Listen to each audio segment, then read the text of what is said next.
Successes and Achievements. Clarke Reynolds, blind Braille artist. Hi everyone, my name is Clarke Reynolds, aka the Blind Braille Artist. Happy 100 years to Open Sight.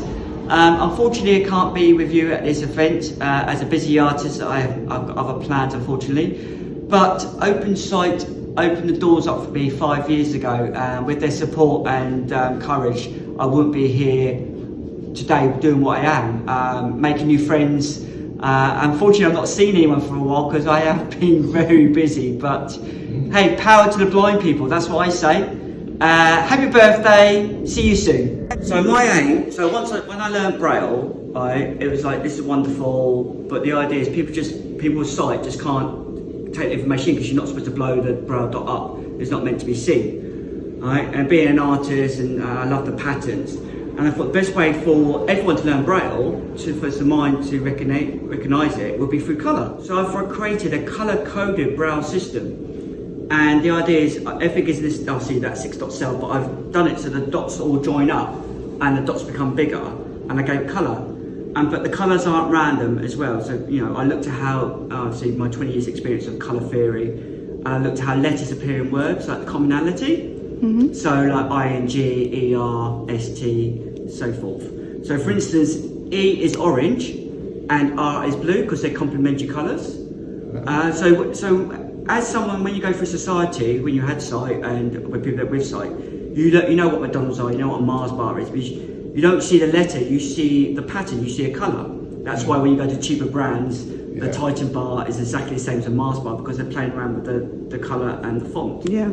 So there's no difference to Braille. So when you see my artwork, you get a key like this, and people can decode the artwork and learn Braille, and without realising, your brain is learning Braille because it's just patterns, because that's how the brain learns what signs are. And the beauty of my art, it's touchable, so it still reads as Braille. And it's almost like training wheels, right? So this is like 1 centimetre dots, and so as you can see, so this reads out bread, milk, eggs, flour. It's basically a boring shopping list. I just thought it'd be fun. And then these are my 2 centimetre ones, and this reads out Braille Art. Now what I've done when I do workshops is I have these great wooden plaques, quality, and I've gridded it. So, and the grid is, like I say, you can have up to 10 letter words on these. So, 2 by 3 down in each of the words. And when I go to do workshops with people of all ages, from age 8 up to 80, I've been doing it for the last 8 months. And they really love the idea of decoding. So it's like a message, like a sick message, but using colour, so it's like a little Lego model. And it's been really exciting. And when you make bigger pieces, obviously this is quite small, but when you go bigger, it's the accidental patterns that you get because you're not quite sure the letters give you the colours. So it made it like random dots and colour, 26 colours, but not one colour dominates the other, because I looked at how, so T and N is the most letters we use in vocabulary. So T is the darkest colour and N is the lightest.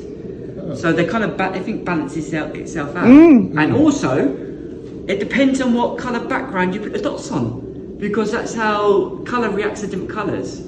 So you can have hidden words in different, so that's my Decoding Braille, Decoding Me. And I had an exhibition in Gosport, 26 canvases that describe my practice. So A is for amplified, B is for Braille, C is for coding.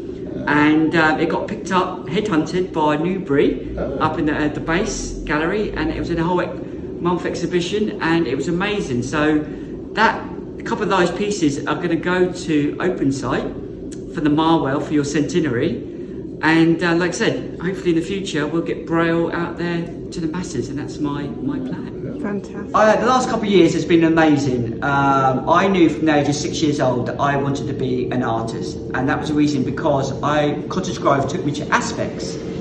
Now 35 years later, I'm getting goosebumps just by saying it, I am having a 3-month exhibition at Aspects called Journey by Dots, and it is my journey through childhood round Portsmouth in unique Braille, and there'll be some unique surprises for everyone to touch, sit and stand on my art.